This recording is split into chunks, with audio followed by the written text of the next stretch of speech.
Hi, everybody. This is Janet Belsky, and I'm on to Getting Old, part of my Lifespan lecture series. And this is The Aging Mind. How really do we age mentally? We're going to begin by giving you a little quiz. Are these sayings true or false? You can't teach an old dog new tricks. That's a familiar saying. Number two, is it really true that leopards don't change their spots or people stay basically the same as they get older? You'll hear that from a lot of people. We didn't change at all. He didn't change. He's the same person he was when he was 30 at 85.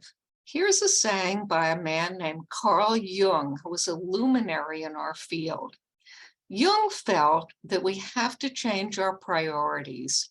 And in old age, you simply can't have the same priorities you had when you were young. And he put this beautifully. We can't live life's afternoon by the program of life's morning. And finally, this is from the Bible. Teach us to number our days so we can get a heart of wisdom. Does knowing you're going to die make you wiser? Are these stereotypes true or false? As people older, do they become more intelligent? Some people would say yes, or less intelligent. Do people become rigid? Many of us say that. And also, do people become wise? We also say that. We have such contradictory stereotypes about growing old. And we're going to examine the truth of all of them right now. Let's go to our lesson plan. First, we're going to look at how psychologists measure intelligence and how that applies to getting old.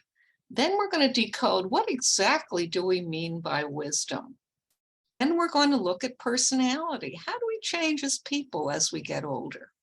And finally, I'm going to give you tips based on the research for managing your new older self.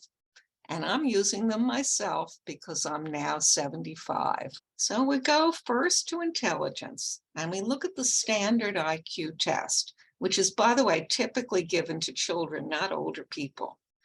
Basically, the IQ test is testing two different skills. First category is what you know, the amount of knowledge you have. So here are some examples.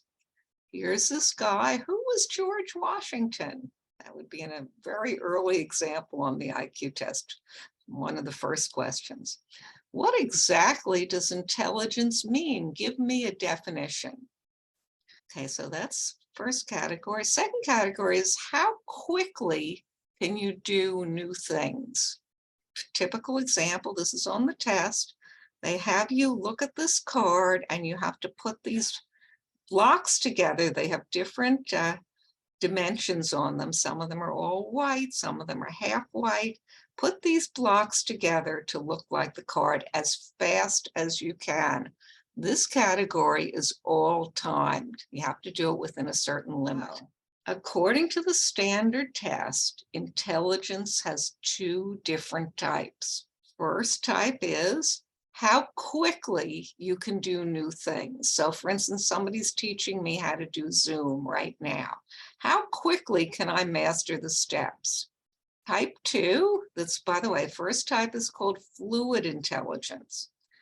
And the second type is called crystallized intelligence, just like a crystal. How much do you know? And as you might imagine, fluid intelligence declines really quickly after about age 30. And here you see that fluid intelligence is reaching a peak about 25, and then it's going right downhill quickly.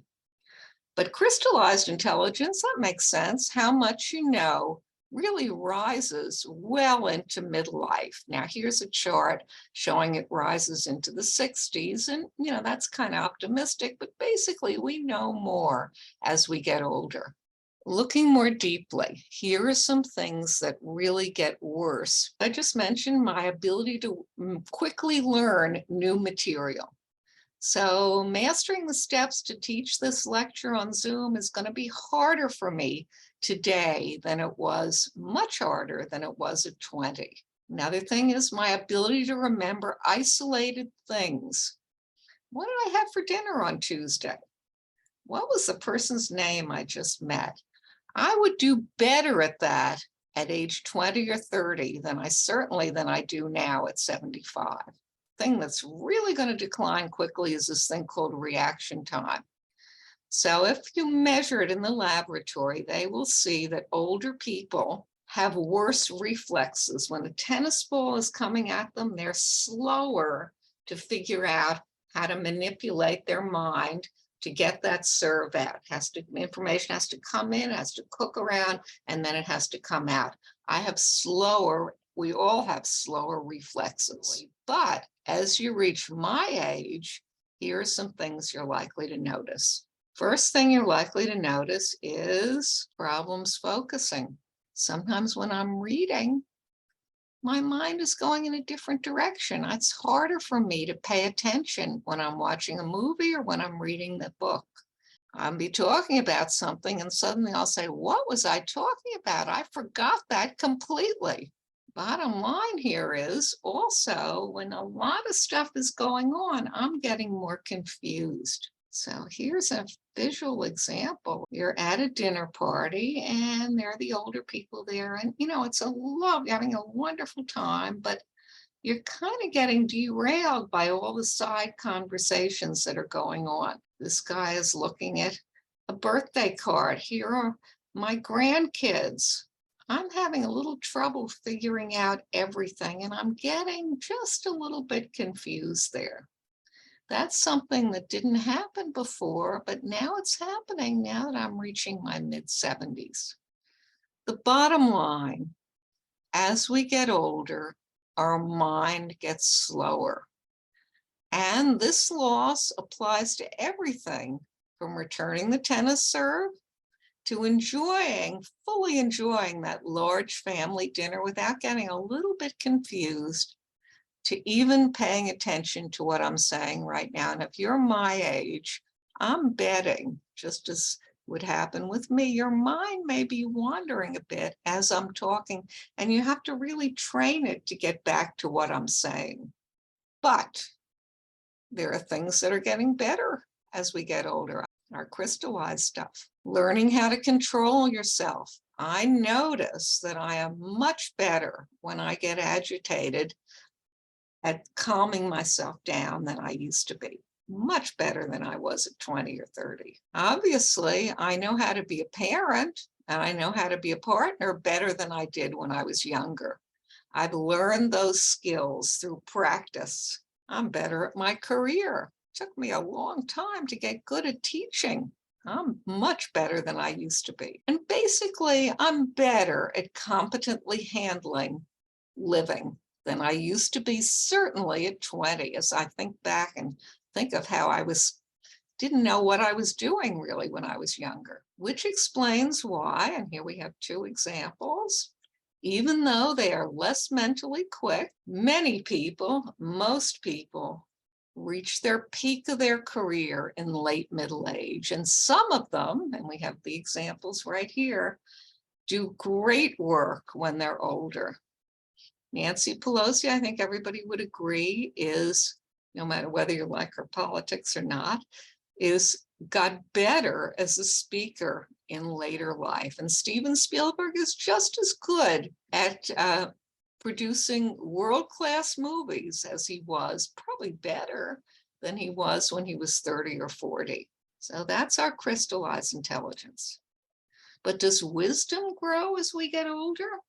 And the answer, this is typical in psychology, is it's really complicated. It depends on what we measure. If we look at one aspect of wisdom that they look at in the lab, which is how quickly can you balance different perspectives to make the best decision, they find, kind of depressing for us oldsters, that older people are better when they're younger. Here's an example that encapsulates that this woman is able to really balance the skills of being a parent when she has toddlers, demands quickness better, certainly, than I would be. Can you imagine doing that, guys, in our 70s? On the other hand, I think I'm better at honing in on what really matters in life.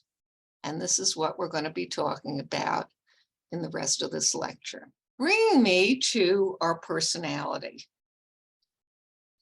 How do we really change as we get older as people? And I've been puzzling about that for a long time. The research is giving me some really good clues. And what they're saying, based on decades and hundreds of studies, is that as we get older, our core personality traits don't change very much. Here's a wonderful example. A leopard may look different as it gets older, but basically it's still a leopard. So let's look at those traits, 5 core traits that are the essence of our basic temperament. Are you a conscientious person? Is it important for you to do a terrific job? Now, you may have gotten more conscientious as you got slightly older, but bottom line is people who are conscientious when they're younger are also conscientious when they're older. This is a kid here carefully doing something, and here's an older man carefully honing his skill. Conscientiousness is a wonderful trait that we carry through life with. Are you basically an agreeable person? Here you should probably be somewhere in the middle, actually. I hate confrontation.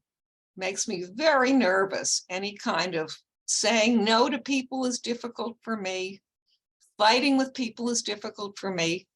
I love gemütlich, love not war situations. If you're that kind of a person, when you're younger, you're more likely to be similar when you're older in that particular trait. Are you basically extroverted? I'm a people person. I love being with other people.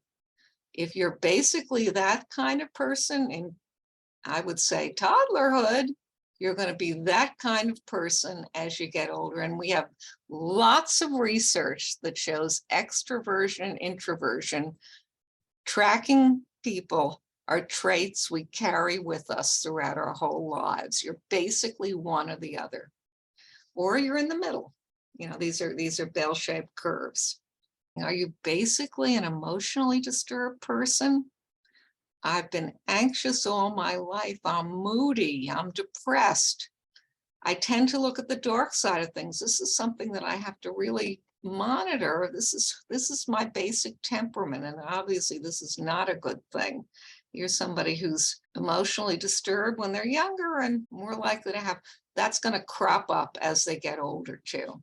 Here's a good thing. Are you open to experience? That means, do you like to try new things? Do you like exploring the world? Are you somebody who really loves new ideas? Here's a little boy who loves exploring, and here's an older man who also loves exploring. It doesn't necessarily mean physical things, but do you like learning? That's very, very important in having a good life. You're high in being open to experience. So we summed up the 5 traits, and I'd like you to think for a minute as to who you were if you're my age, in your 30s. Are you basically the same in those qualities?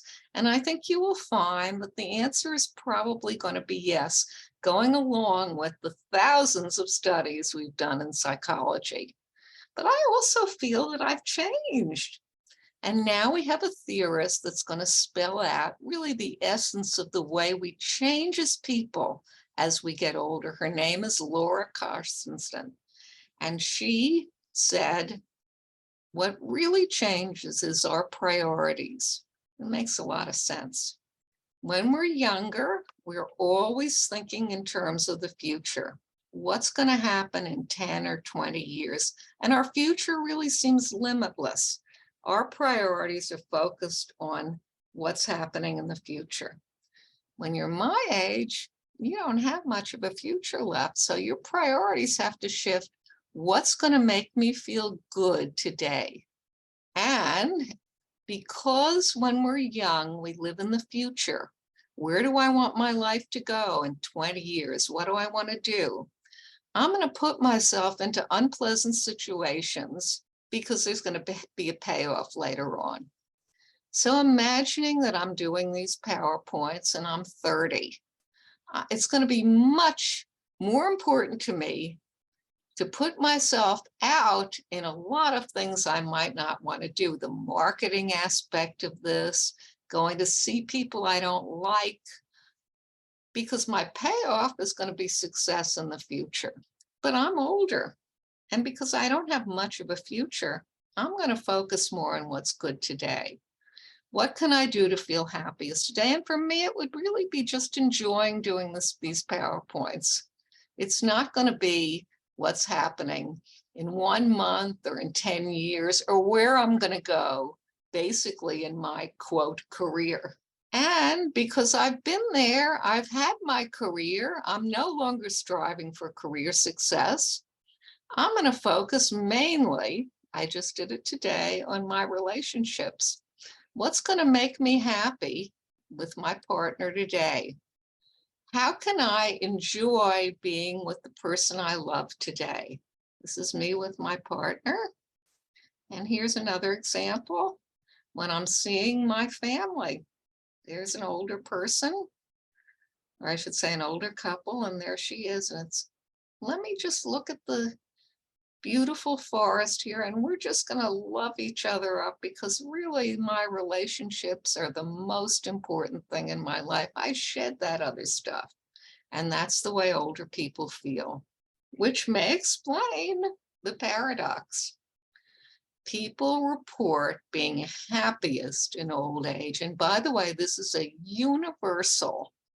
Obviously, there are a lot of unhappy older people and people who got less happy. But if you look statistically between the relationship between age and life satisfaction, people are actually happiest. You get kind of unhappy in your 30s and 40s and 50s, but then you get happier as you get older. But that is the reliable finding, even across cultures. In sum, here's what we found. It is much harder to teach old dogs new tricks, harder for us to learn new things.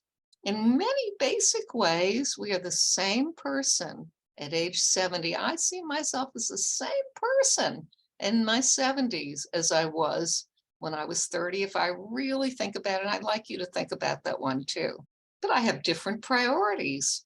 I'm not going to live today the way I did in the morning of my life, which is focusing on my career, focusing on my future. And I'm hoping and I'm thinking that numbering my days, being close to death, really is giving me a heart of wisdom, because it's letting me focus on what's really important in life, which is enjoying the moment. And did I become less intelligent? Yeah, I became less intelligent. I'm going over here, and yeah, I'm a little more rigid. Let me be honest about it.